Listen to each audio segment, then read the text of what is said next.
Do you want more success, more growth, more results? Then it's time for the Boundless Success Accelerator from the Modern Observer Group. This isn't your average coaching program. It's where top performers come to dominate. Weekly group sessions, on-demand coaching, a community that's got your back, and a power-packed library of tools to supercharge your business and career. No more excuses, no more waiting. Get in, level up, and start building the life you've been dreaming about. Visit us at modernobserver.com/boundlesssuccess to join today. Let's get you to the next level.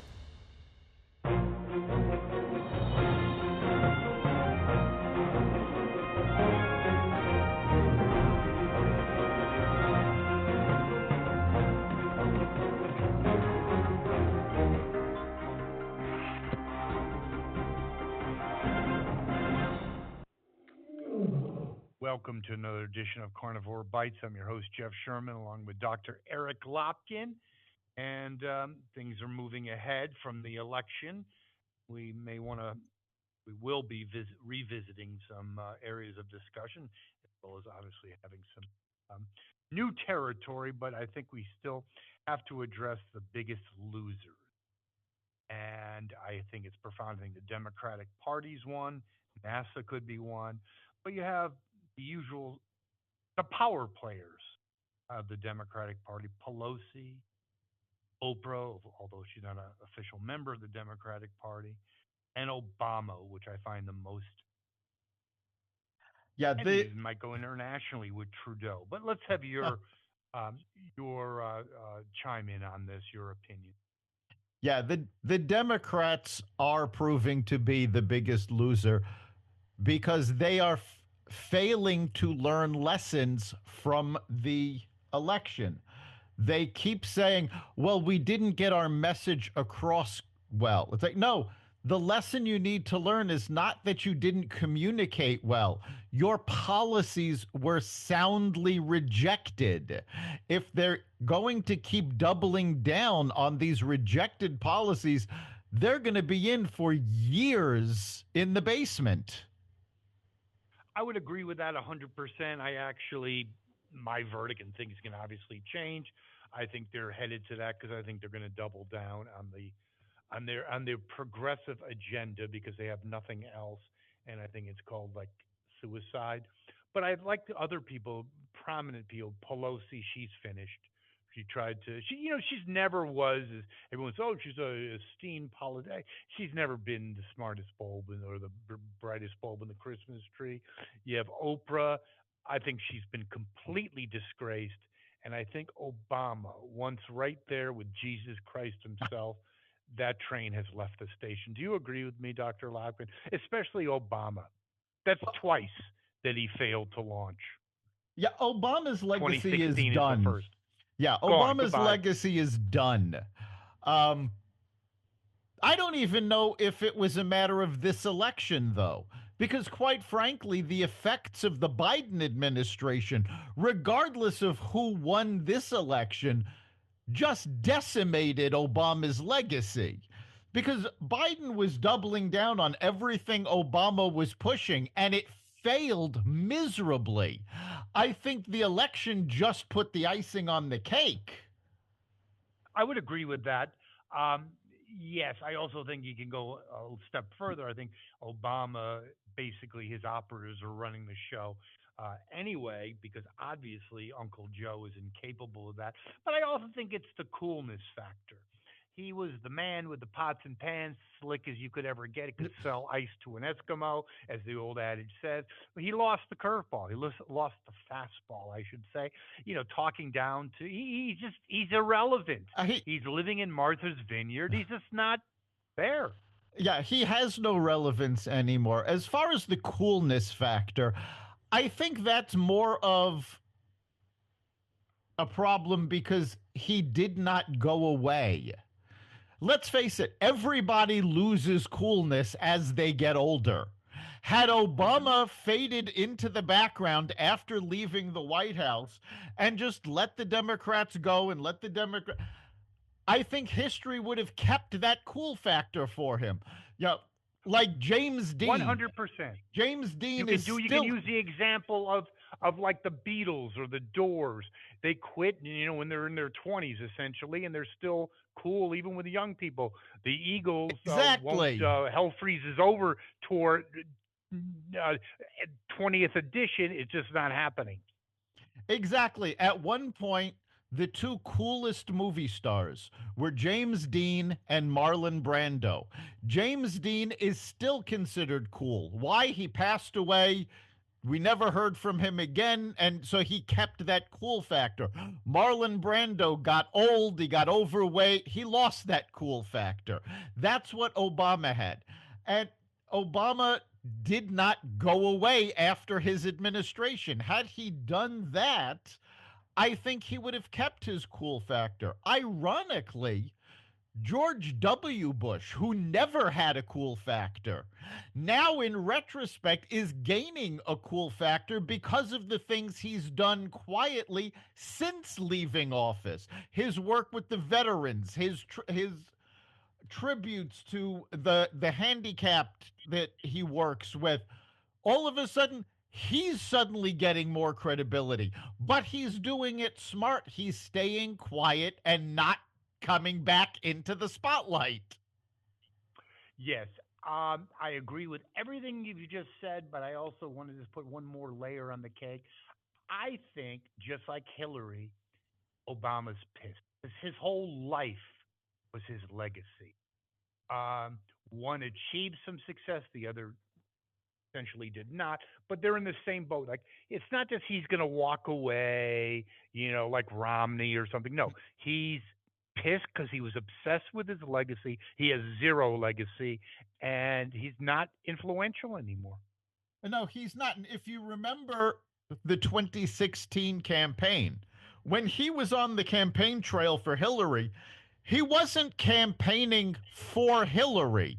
At no time did he say, you have to vote for Hillary because she's the best candidate. It was always, we need you to vote for Hillary to protect my legacy. And that was what he campaigned on for Hillary. And when she lost, his legacy took a big dump, basically.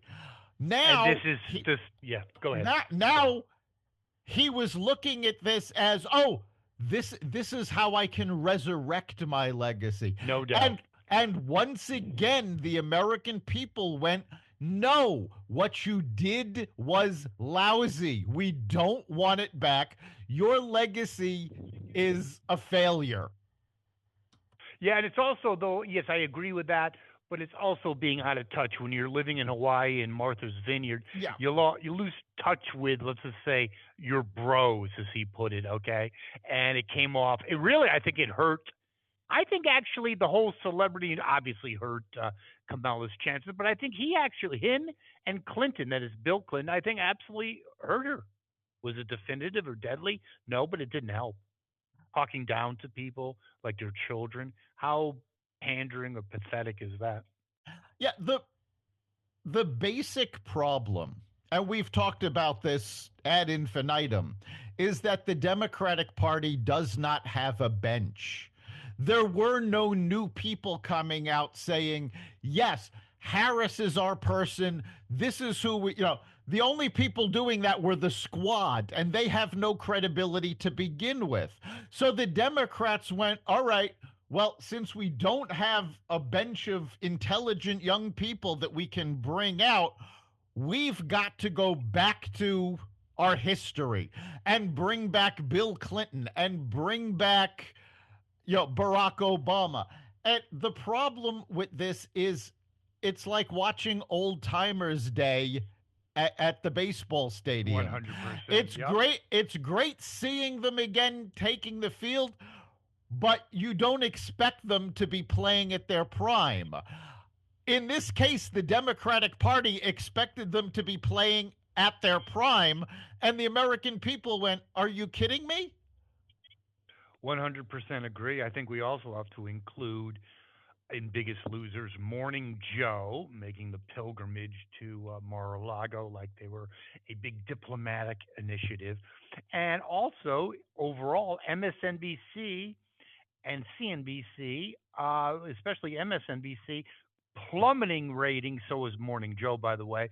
And Comcast, basically, this came out today that it's official. Yep. They're going to spin them off. Yeah, Goodbye. Comcast came out with their spin-off plan with the exception of Bravo. Why they're keeping that, I don't know. But with the exception of Bravo, they are spinning off all of the NBC cable stations. So this is MSNBC, CNBC, USA, the Golf Channel. All of these things are now being spun off into its own company. They want to sell them. They don't want to be dragged down by this anymore. And MSNBC has been an abject disaster. I'm actually going to disagree with you about Morning Joe. I mean, yes, his show has been an abject failure over the last several years. But him going to Mar a Lago is what journalists are supposed to do. You're supposed to be talking to both sides. Are you You're supposed to meet with Hitler? well, no, I mean, it's not like there's disagreements, like you're going to make a pilgrimage to talk to Gerald Ford, someone you might not be in lockstep, ideologically, but Hitler, fascist, who knows what. well, again, Little weird. the failure there was not him going to talk to Trump. It was characterizing him as Hitler. Journalists are not supposed to do that. Journalists are supposed to keep the door open for anybody that wants to talk to them. They do the interview and then they say, okay, well, this is a credible interview. Let's air this. But of course, nobody on MSNBC was capable of doing that anymore. Morning Joe at least saw the writing on the wall and went, wait a minute, I've actually got to get back to talking to the other side or I'm completely irrelevant. Where I agree. the rest of MSNBC and certainly the idiots on The View, Whoopi doesn't even want to say Trump's name. Guess what? She doesn't You want to are have not, sex either. yeah, well, nobody wants to have sex with her anyway. But guess There you what? go. If you're ignoring the president of the United States as a media personality, whether you're a pundit, a journalist, whatever you want to call yourself, if you are ignoring the president of the United States, you are the one that's irrelevant, not the president. We criticized Joe Biden up and down. We criticized Kamala Harris up and down. If either one of them came to us and said, we'd like to grant you an interview, we'd have them on the air. That is correct. And we have also criticized Trump. We've criticized Yes. others, but it's even bigger than that. I'd have to say, Dr. Lopkin, because it's called self-awareness. Okay, if you're screwing up at work, if you're screwing up you got to look introspectively. You got to look at the mirror. You listen to CNN, you listen to MSNBC. It's business as usual. Yeah, they have I not mean, learned. it's unbelievable. They have not learned their lesson. And that's actually why they're being spun off. Comcast can't find a buyer for them in its current state. And it's also why the new company is MSNBC and it's being bundled with the other cable networks. Because if you try to sell just MSNBC, there are no buyers. Zero. Good point. Very good point. Also, we talk about the financial aspect of things. Again, just to revisit the Harris campaign very, very, very briefly, is I find it. I think everyone knows we dodged a bullet. It's been out. How do you spend 1.2 billion, end up 20 million in the red? It boggles the mind. Spending like crazy amounts of money. I can't even believe it on the Nevada, I'll call it the Visual Dome, whatever it's called. I mean, just unbelievable, reckless spending. DoorDash. I mean, Well, talk I mean, about being incompetent. to be fair, This is the same thing the Democrats did with the American Rescue Plan and the so called Inflation Reduction Act. It There you was go. pouring money into the economy that was not necessary to pour in, reckless spending. So much of it is allocated and still outstanding. So if the Republican Congress doesn't pull back that spending, we could still be in for economic disasters because of those bills. You have a very good point because I think it's a knee jerk. It's become over the last 30 years, not 1 year or whatever, that the Democrats have their knee jerk is spend and it will be fixed. Yes, and Uh, and I think it's been going. And I, I know both parties do it, but the Biden administration was that on steroids. It was it, unbelievable. yeah, the amount of spending was just ridiculous. And, during the Trump administration, if our long term listeners will remember, I went off on the Trump budget. This was when the Democrats controlled Congress and Trump went along with this budget that was far too big, had far too much useless spending in it. So, yes, both parties are guilty of this. But the Democrats seem to go there automatically. I had an argument with a local Democratic official here in Connecticut. We have an education problem in the state of Connecticut. Uh, UConn is a state college that is so badly run that they keep going back to the state government for bailouts. And I got into an argument with one of our Democratic representatives because they were pushing the fact that yes, education is important, so we have to bail them out and we have to give them more money. And I kept telling them, no, what you need to do is put in oversight of how they're spending their money. They have tons of money, but they're wasting it. That's one of the reasons that I am thrilled about Vivek Ramaswamy and Elon Musk going over everything the government is doing, going, wow, we are wasting this. We can get rid of this whole agency. Well, okay, that was on the agenda, so let's go to it. I think it's exciting. Is it going to fizzle out? I don't know if it will because you have two strong people that are independent, not part of the swamp. So I'd like your opinion. So, what are our listeners? What do you think the end game is going to be It's with the Department of Efficiency? I believe they call it. it's not going to fizzle out. If it fails, and there is a strong possibility that it will, it is going to be a blow up because we've already heard Democrats are going to try to fight this. Now, fortunately, they don't have the votes in either the House or the Senate to really fight this. And a lot of what needs to be cut can actually be cut through executive orders. So there's that positivity. On the negative side, we've already heard from the union that represents government workers that they're going to try to keep every person employed, whether they do their job or not, whether they're useless or not. So this is going to go into the courts, I think, because they're going to say, okay, we don't need all these people. You're fired. The union is going to take the administration to court.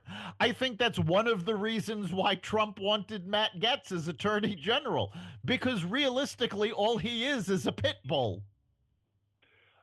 True. I also think that it bolsters the MAGA movement and further diminishes the Democratic Party because how do you defend? Oh, we don't want to. What do you mean you don't want to cut? You out of your mind? Every company cuts. Every regional district cuts. Okay. I don't see how you. I don't see how you project that argument. No, it's going to be really tough come the midterms for the Democrats to defend not cutting the government's budget, especially when it's waste that's being cut. Nobody's Only the Democrats are saying, oh, they're going to cut your Medicare benefits. It's like, no, nobody has talked about that in terms of government efficiency. And, you know, in the excuse me, um, to make everything crystal clear, Biden cut Medicare benefits twice in his 4 years. So the fact that they're suddenly all up in arms about the possibility that Medicare is going to be cut is bullshit. The fact of the matter is, they can cut the budget. We mentioned, they've already said this. We mentioned this last week. All they need to do is require everybody to return to the office. That right there will cut their costs. Okay, wait a second, though. Look at the optics of that. Let's say the Department of Efficiency stipulates that Democrats go against it. You think the average person in, I don't know, Springfield, Massachusetts, is going to say, "Oh yeah, I stand with the Democrats"? They're going to say, "What the hell are you doing?" It's a no-win for the Democrats. It was chess versus checkers. How do you like that? The average person is going to be, this is ridiculous. Where it's really going to cripple the Democrats are the unions, because machinists have to be in 5 days a week. Longshoremen have to be in 5 days a week. So what the Democrats are telling these union members is, well, we're better than you. We don't need to be there. Great point. Very good point, Dr. Lopkin. That's why you're the doctor. I think it further alienates the rank and file of traditional Democratic constituencies and the real world. There you go. What do you think of? So we have that. We talk about efficiency. This launch, the SpaceX. I'm not so sure NASA is not part of maybe going to the scrap heap. I mean, the only thing I see of them is the same mission over and over: Mars, Mars, Mars. Very unexciting. There used to be the it girls, so to speak. I think they're the big yawn and very inefficient, Yeah. by the way. Do you know that the to replicate the space, and by the way, if they're in charge, we'll never go to the moon in our lifetime. I hate to break it to you. So the space suits probably cost $100,000 back in 1969. Okay, yeah, might that be like close to $1 million in today's currency? $1 billion for the spacesuit. 1 billion. Yeah, How does that happen? Explain to me, I genius. think NASA is going to be Goodbye. No, I don't think they're going away. They're going to be I wait. Hold on. Let me streamlined. interject one thing. They Yeah. will be more of a consulting agency. No, Their I power don't. is going to be greatly diminished. Well, they don't have any Whatever power it to is. begin. They don't have any power to begin with. I don't think they're going to be a consulting agency. I think they are still going to be saying, these are our goals, but how they get there is going to be radically changed. I like that. You are correct. I don't think NASA is the big loser there. I think Boeing is the big loser there.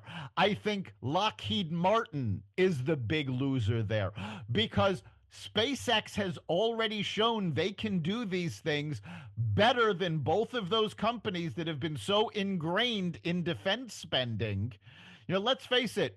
I mean, Boeing, aside from the airliner problems that they've been having, defense spending is what's been keeping them going. The same thing with Lockheed Martin. They're completely dependent on defense spending. But when you have SpaceX coming in and going, look, we can do the same thing cheaper, faster, more efficiently, that's what's going to happen. I think the major defense Wait, just to be clear, because hold on. I think just to be clear, you have a great point. You're saying it's going to transcend space exploration, but find its way into defense contracting and development. Yes. I mean military. Yes, you're going to see the traditional procurement cycle for the military, for space, it's going to be upended. You're going to see smaller companies like like SpaceX, like smaller manufacturers who can do these things better than the big guys because they can move and be more agile. I think you're going to see a whole new generation of defense contractors come out of this that are using AI, that are using agile technology, that are moving faster than the dinosaur companies of yesteryear. Great point, Dr. Lopkin. That will be something that will be monumental and will play itself out. Very good point. And you talk about the political landscape. Isn't it interesting that when I was a kid, that the cool people, Saturday Night Live, the hipsters, everything was the Democrats. The Republicans were the country club. Thurston Howell, from Gilligan's Island. Isn't it completely turned on its head? You see people doing young girls, young people, men, women, cool kids, I should say, doing the Trump dance. NFL, even much to their chagrin, what happens when someone scores a touchdown? They all get together and do the Trump dance. Isn't that kind of talk about being pissed off? Don't you think it pisses off the Democratic Party that they're now the man? They're the uncool. Your thoughts? I don't know if it pisses them off because I'm not 100% sure they actually realize it's happening. I mean, they're Good so point. they're so out of touch.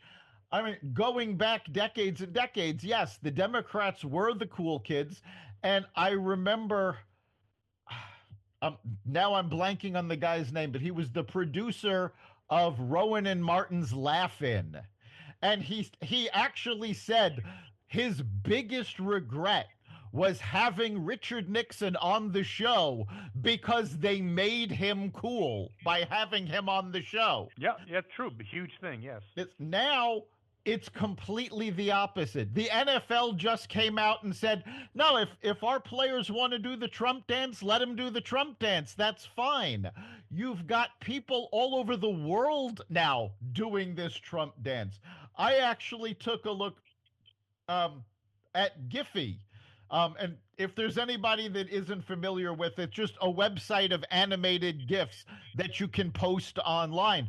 And they have an entire library of animated Trumps doing the Trump dance. It's it has gone everywhere. It is the definition of viral at this point. And yeah, the Democrats are beside themselves. But again, they don't seem to realize how out of touch they are. It's I would why agree with that 100%.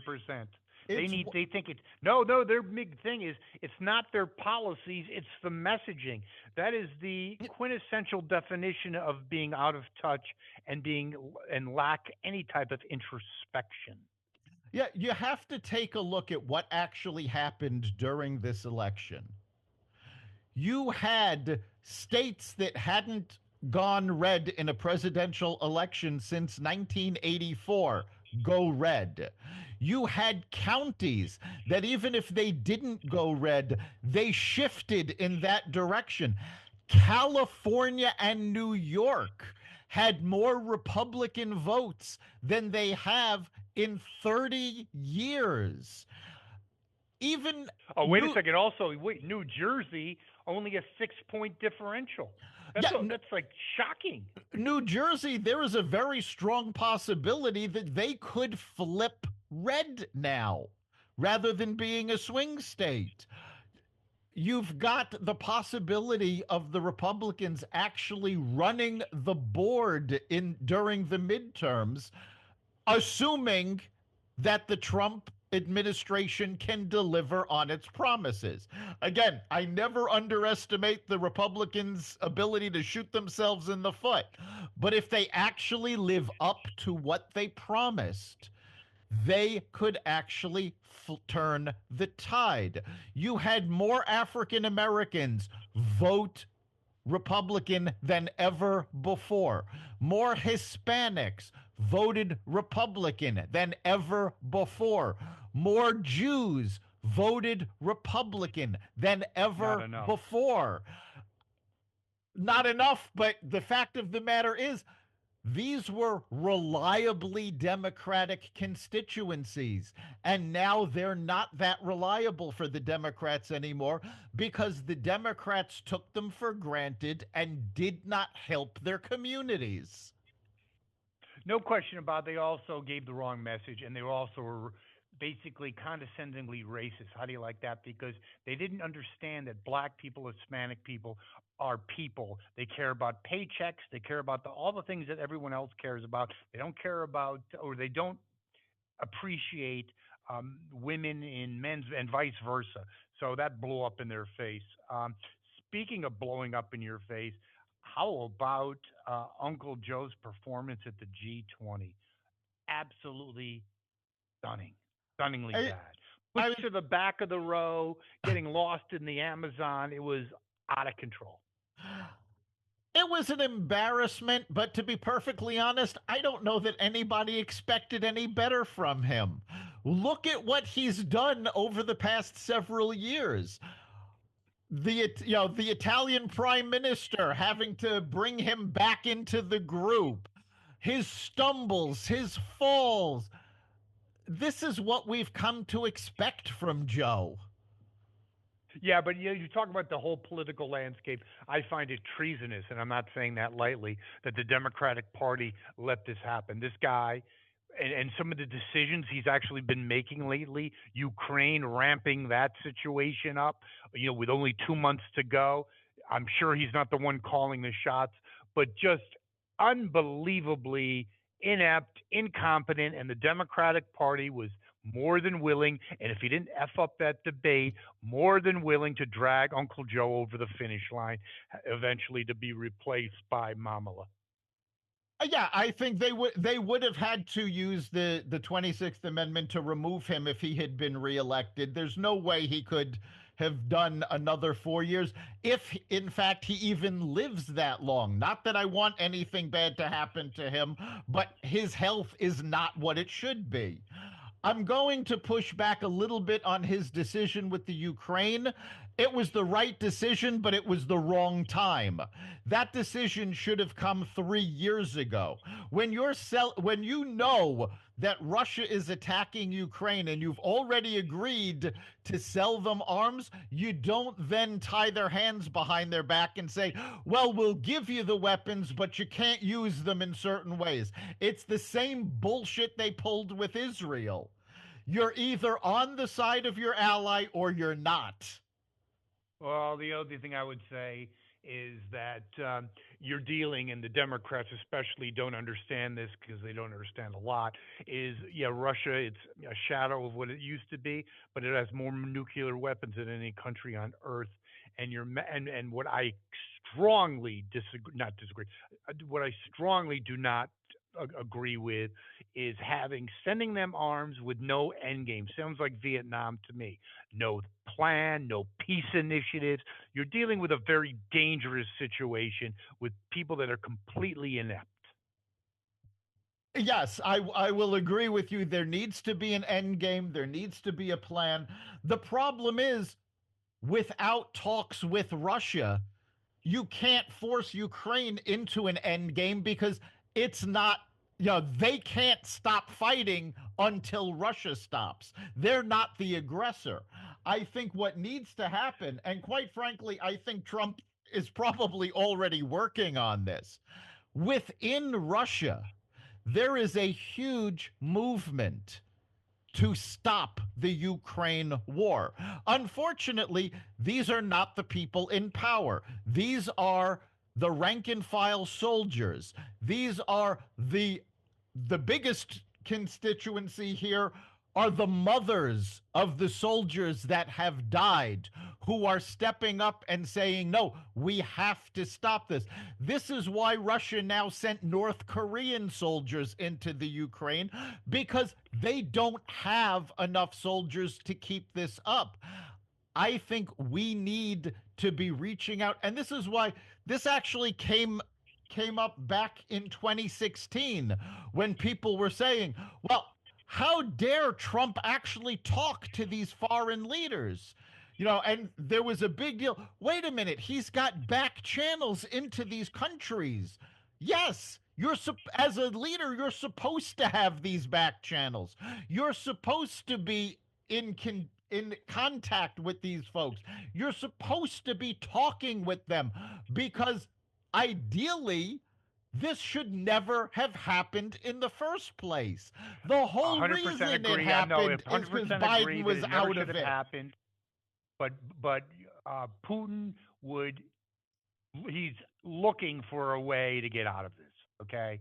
And we're not showing him anyway. We're just doubling down on nonsensical, uh, uh, no throwing arms, giving them Ukraine arms with no end game. It's highly dangerous, and it's not in our best interest. Yes, should we have stopped? And it never would have happened if Biden wasn't in charge to begin with, because he's And an no, abject moron. if we had had a strong leader, this would, the Ukraine war would never have happened. October 7th would never have happened.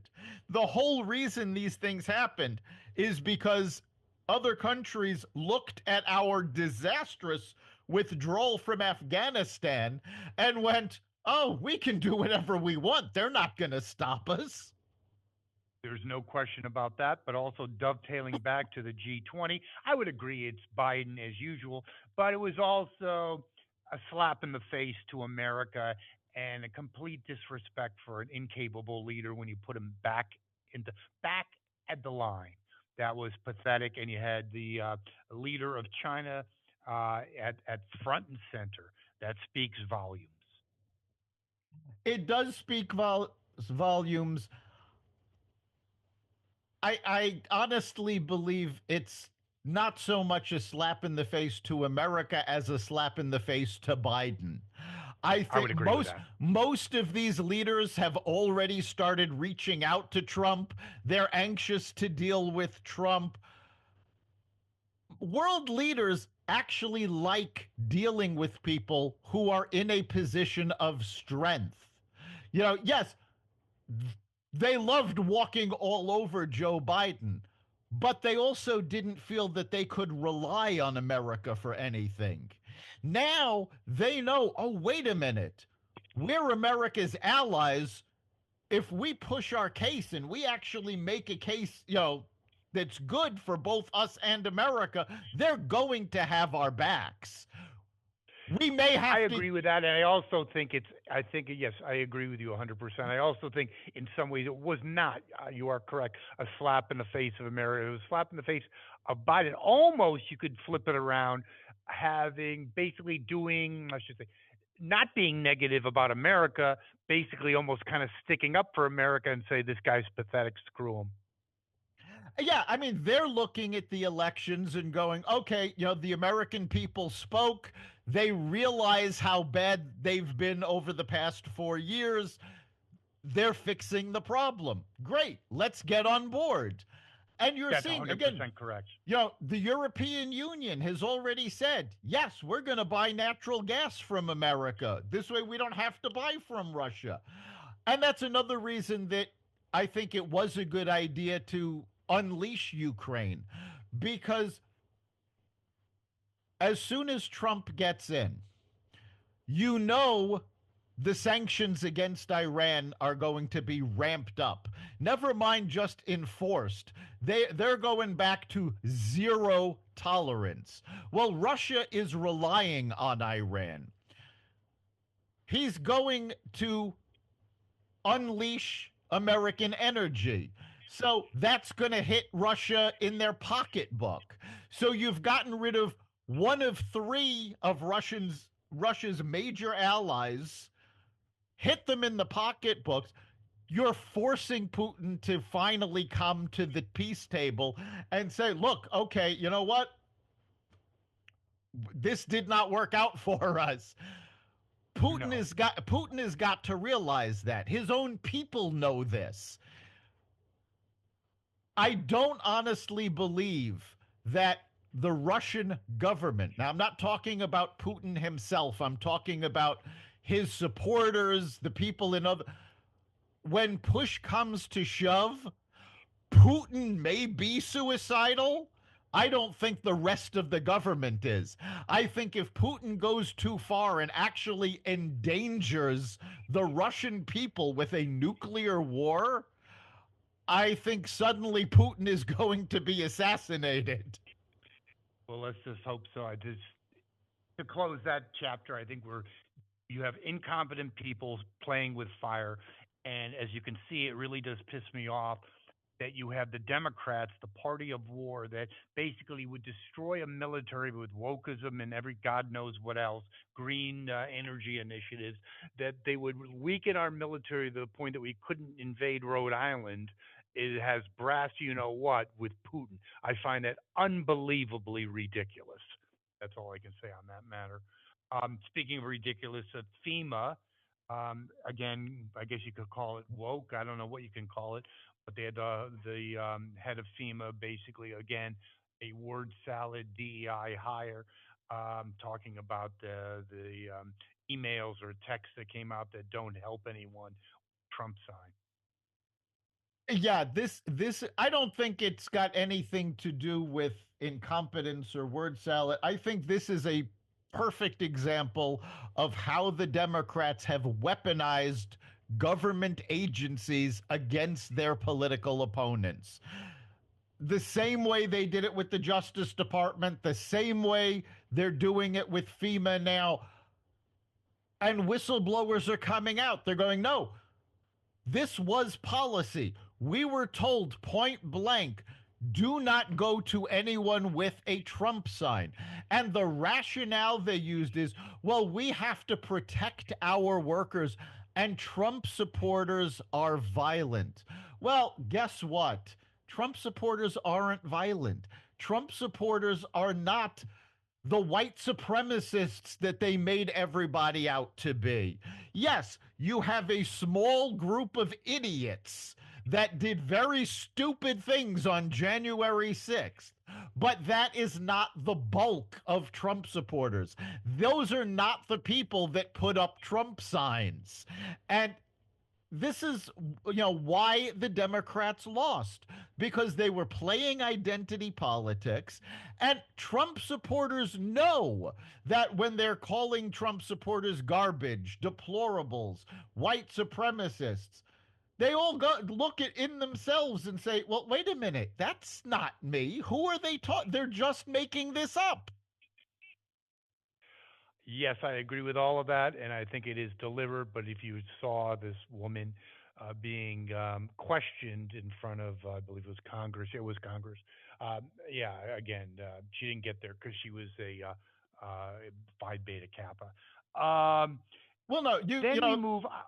they've been criticizing Trump's cabinet picks right and left. Oh, this person's not qualified. This person's not qualified. We've had the least qualified cabinet for the Oh last God, 4 years. I mean, take a look at these people. please don't. Yeah, you had the clown. I don't know what it was. The clown, the bald clown who stole luggage at an Right. Yes. airport. Yeah, head of, and then they say RFK is not qualified.